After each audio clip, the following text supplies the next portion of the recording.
La siguiente sección es presentada por Os de Neo. Seguí tu plan, ahora de 18 a 27 años. Hola, buenas noches.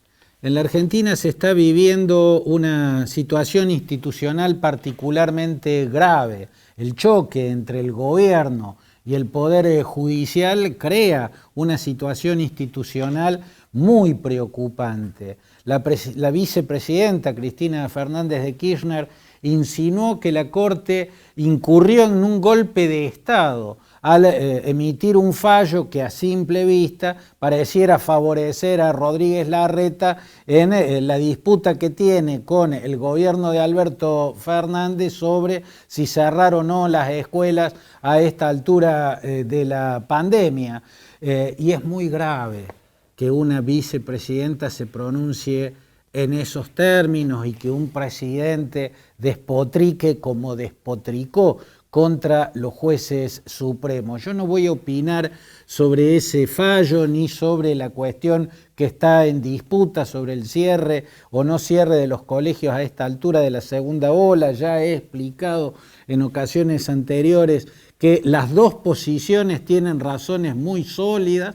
El gobierno de Alberto Fernández no me parece que está planteando nada descabellado al proponer volver a la virtualidad por una X cantidad de tiempo para evitar un colapso del sistema sanitario. Yo veo razones atendibles en las dos partes. Como fuere, la Corte se pronunció en los términos que lo hizo, que no es sobre el tema de discusión en sí, sino sobre la jurisdicción de la nación dentro de la Ciudad Autónoma de Buenos Aires para decidir sobre el cierre o no de los colegios. Sobre eso se pronunció la Corte, sin opinar ni sobre lo que el fallo de la Corte, ni sobre lo que está en discusión. Lo que es objetivamente cierto es que el choque entre el gobierno y la Corte es gravísimo y que la embestida de la vicepresidenta es sumamente preocupante. Y para ver el nivel de lo preocupante que resulta o la gravedad de que una vicepresidenta se haya pronunciado acusando a la Corte de incurrir en golpe de Estado, basta ver lo que está ocurriendo en El Salvador.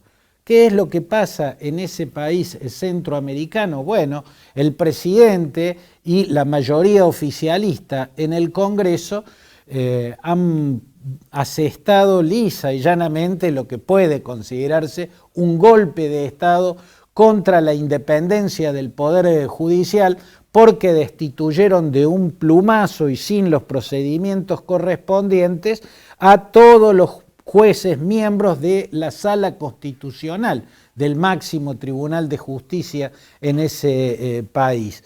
Vamos a recordar que El Salvador es un país pequeño, muy pobre, de América Central, que tuvo una larguísima y sangrienta guerra civil que dejó más de 70.000 muertos, que tuvo dictadores genocidas como el general Efraín Ríos Montt, y que a principios de la década del 90 y ya con más de 70.000 muertos en los campos de batalla, logró un acuerdo entre el entonces presidente Alfredo Cristiani y la guerrilla del Frente Farabundo Martí de Liberación Nacional.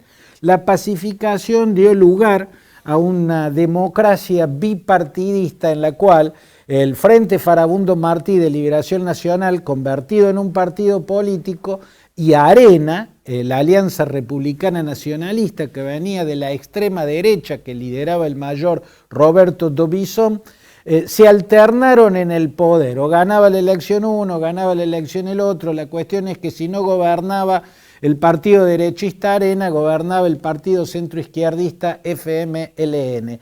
Eso terminó cuando irrumpió en la política Nayib Bukele, un joven político salvadoreño que primero había sido alcalde en dos ciudades, en una más pequeña, Nueva Cuscatlán, y luego en la capital, en la ciudad de San Salvador. En ambas ocasiones había llegado a esos cargos a través del Frente Farabundo Martí de Liberación Nacional, o sea, estaba en la centroizquierda Nayib Bukele y fue un muy buen alcalde. ¿no? Un hombre de ideas innovadoras, un hombre que se atrevió a mucho, pero que todo lo hacía dialogando y consensuando. Luego saltó a la política, se puso en un rol antisistema y puso fin al bipartidismo en las elecciones del 2019. ¿No? Venció en las urnas tanto a la Alianza Republicana Nacionalista, el partido de la derecha, como al FMLN, el partido de la centroizquierda. Lo hizo con su propio partido, que se llama Nuevas Ideas, y en coalición, o sea, formó una coalición con otros partidos de centro, entre ellos el Partido Demócrata Cristiano. La cuestión es que como presidente, el joven y pragmático Nayib Bukele, el nada se parecía al joven alcalde de Nueva Cuscatlán y luego de San Salvador. Aquel joven alcalde estaba en la centroizquierda, era dialoguista, era claramente democrático.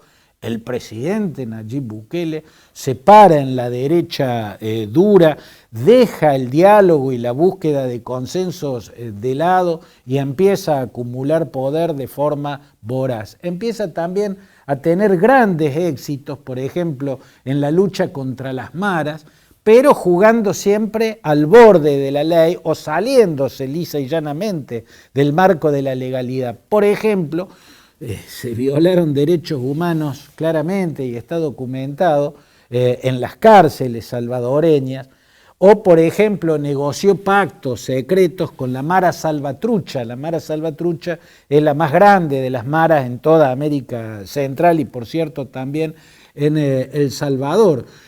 Ahí empezaron sus choques con la Sala Constitucional del Poder Judicial, de la Corte Suprema de Justicia.